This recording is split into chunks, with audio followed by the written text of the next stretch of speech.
Hello, good evening sa tanan. Dugay-dugay na si kuha ka post o video. Masay pangalan sa second nga ate. Wala na. So atong basahon karon sa unang Timoteo 6:11 to 21. Ay,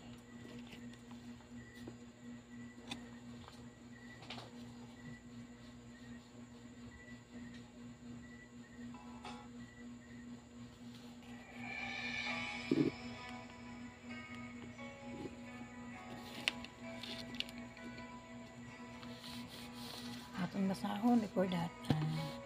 Thank you Lord sa basahon karong gabi una. I-bless nimo Ginoo. Matag pulo nga magawas karon. Amen.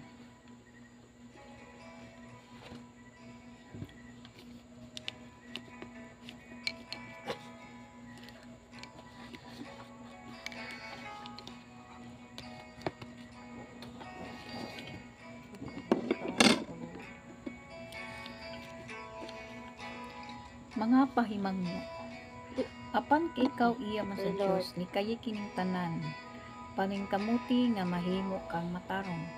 Dios nun may pagtuo, may paghigugma, may anantuson ug maaghok. Paningkamuti kutob sa imong mahimo nga makadaog ka sa lumba sa pagtuo ug hupti ang kinabuhing walay katapusan. Kag gitawag ka man sa Dios alang sa maong kinabuhi, sa dihang gisugid mo ang imong pagtuo atubangan sa daghang mga saksi.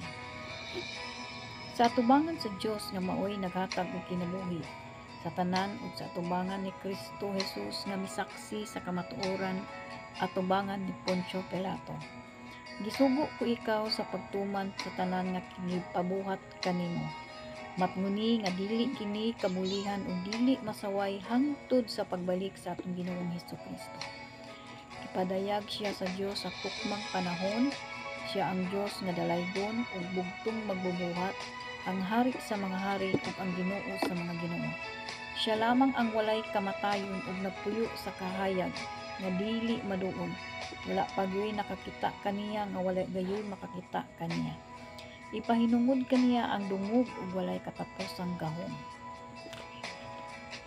Pahimangnui ang mga dato nga dili sila magpahitason, dili magsalig sa bahandi kung dili sa Dios. Kay ang bahandi dili makahatag og kasiguruhan, apan ang Dios sa walay sukod naghatag kanato sa tanan aron kita malipay.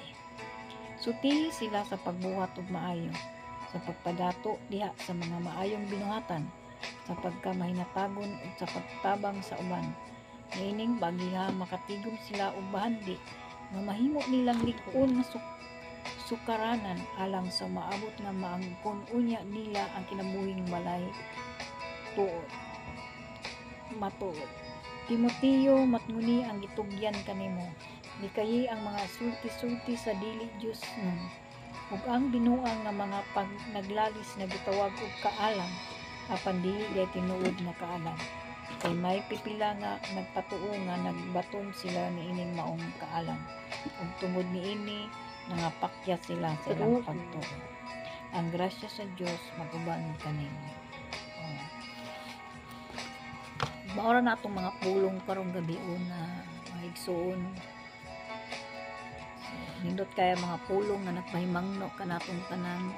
Kung kita madato dili tayo ngon nga mapahitason kung dili mutabang ta sa atong isig katao.